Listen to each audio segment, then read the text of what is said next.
What's going on, Steelers Nation? This is Victor, and today's topic might be one of the most controversial quarterback discussions we've had in a long time. And yes, it involves life after Aaron Rodgers. Rodgers helped stabilize this offense after a brutal start to the 2025 season. But let's be real with each other. This feels like his final year in the NFL, and now ESPN is already floating a name as a potential replacement, a name that will split this fan base right down the middle. Before we dive deep into this, the contract, the risks, the upside, and whether this even makes sense for Pittsburgh, do me a huge favor. Hit that like button, subscribe to the channel. We just launched Steelers Nation Update, and our first mission is simple: reach 10 subscribers. If you're a real Steelers fan, help us build this thing together. Alright, let's talk about the future of the most important position in football. The Steelers deserve credit.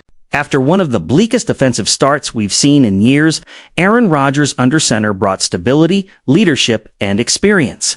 The offense didn't become elite, but it became functional, competitive, and respectable. That matters. But with Rodgers likely heading toward retirement, Omar Khan has a massive problem to solve going into 2026. Here's the reality. The Steelers are winning too many games to draft at the top. The 2026 QB class is widely viewed as below average. A full rebuild isn't realistic. Rebooting on the fly is incredibly hard. So what does that leave? The veteran trade market. And that's where things get interesting.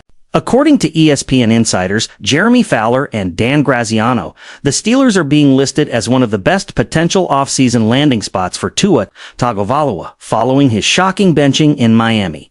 Let's rewind for a second. Back in the 2024 offseason, Tua was coming off a season where he led the NFL in passing yards. Miami rewarded him with a 4-year, $212.4 million contract extension. Fast forward to now, he's the current NFL interceptions leader, and the Dolphins have benched the 27-year-old in favor of rookie Quinn Ewers.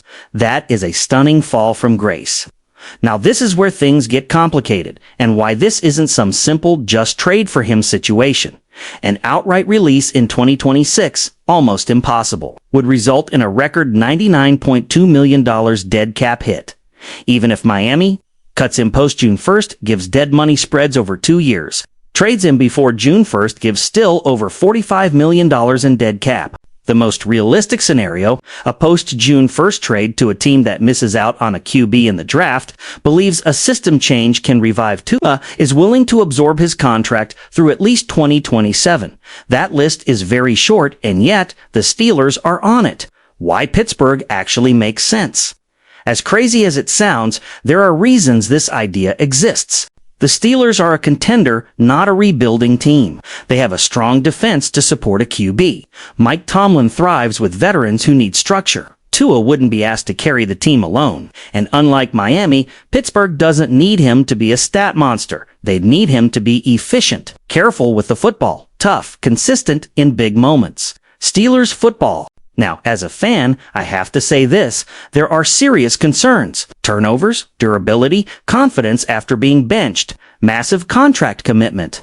And Steelers Nation knows better than anyone quarterback mistakes get exposed in January. This would be a high-risk, high-reward move, not a rebuild move, a we believe we're close move. Personally, I understand why the Steelers are being linked. I understand the logic. I understand the desperation of finding stability after Rodgers. But this is a move that could either extend a competitive window or backfire in spectacular fashion. And that's why it's worth talking about. Now, I want to hear from you. Steelers Nation, would you take a chance on Tua Tagovailoa as the post-Rodgers QB? Or do you want the Steelers to look elsewhere, draft, trade, or another veteran? Drop your take in the comments.